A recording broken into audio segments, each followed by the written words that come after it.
Enseignement scientifique de terminale, correction de l'activité sur les capteurs photovoltaïques et les matériaux semi-conducteurs.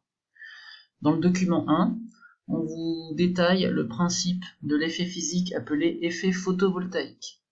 Cet effet correspond à l'apparition d'une tension électrique aux bornes d'un matériau qualifié de semi-conducteur lorsqu'il est éclairé par de la lumière.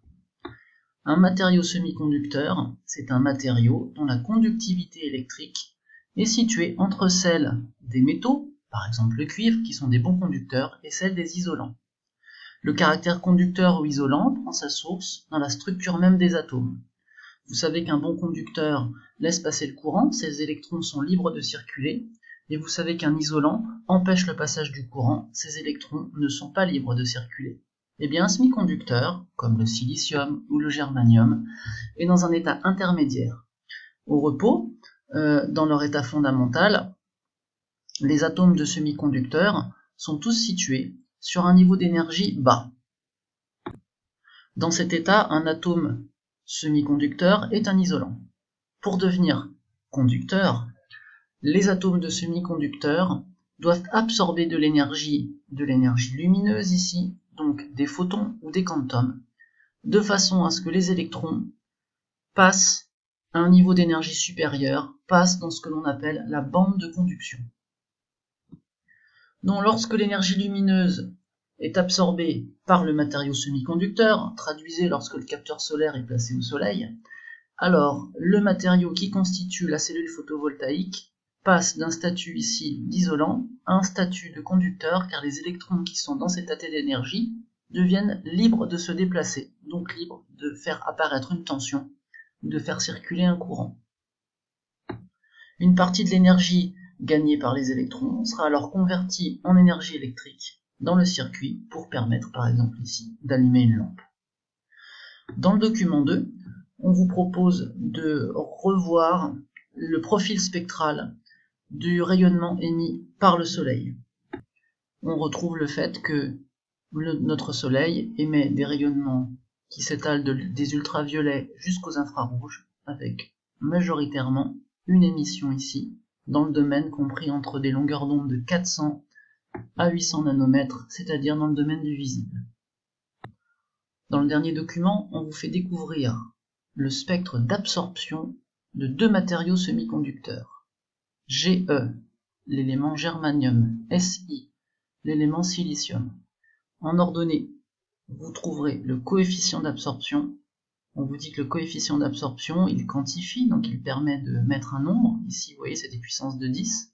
La diminution de l'intensité lumineuse lors de la traversée du matériau. En abscisse, vous reconnaissez la longueur d'onde des radiations. Pour donner du sens à ce graphique, vous constaterez que pour l'intensité maximum émise par le Soleil proche de 600 nanomètres, ces deux matériaux ont un coefficient d'absorption qui est élevé. Ça veut dire que quand la lumière de longueur d'onde 600 nanomètres rencontre du silicium ou du germanium, cette lumière est fortement absorbée, elle est fortement captée par le matériau semi-conducteur, et comme on l'a vu juste avant, ce matériau semi-conducteur va alors devenir conducteur, va permettre de générer une tension par effet photoélectrique. Vous voyez là, on est sur des valeurs de 10, quasiment 5 fois 10 puissance 5, et ici à peu près 6 fois 10 puissance 3. Alors pour répondre à la première question, une cellule photovoltaïque, donc qui contient des atomes de silicium ou des atomes de germanium, bref, des atomes semi-conducteurs, convertit de l'énergie lumineuse en énergie électrique, par effet photoélectrique. Question 3.2. La longueur d'onde, notée avec la lettre grecque lambda, des radiations lumineuses émises par exemple par notre Soleil, ou par toute source de lumière blanche, est comprise entre 400 nanomètres pour la couleur violette et 800 nanomètres pour la couleur rouge. Si vous comparez cet intervalle avec le spectre du rayonnement solaire, je l'ai commenté tout à l'heure, on constate un maximum d'intensité pour cet intervalle, centré d'ailleurs autour de la valeur 600 nanomètres. On en conclura que le Soleil émet majoritairement de la lumière visible. Ceci n'est pas un scoop.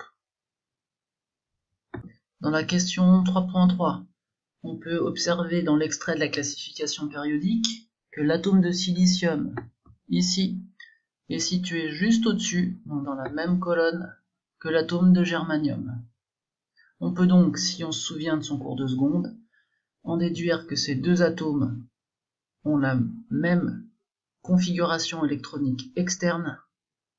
Ces deux éléments ont donc les mêmes propriétés, ils appartiennent à la même famille, et ici, il s'agit de la famille des matériaux semi-conducteurs. Voici la réponse rédigée que vous pouvez recopier dans la case qui lui est dédiée. La question 3.4 est l'un des attendus de votre programme.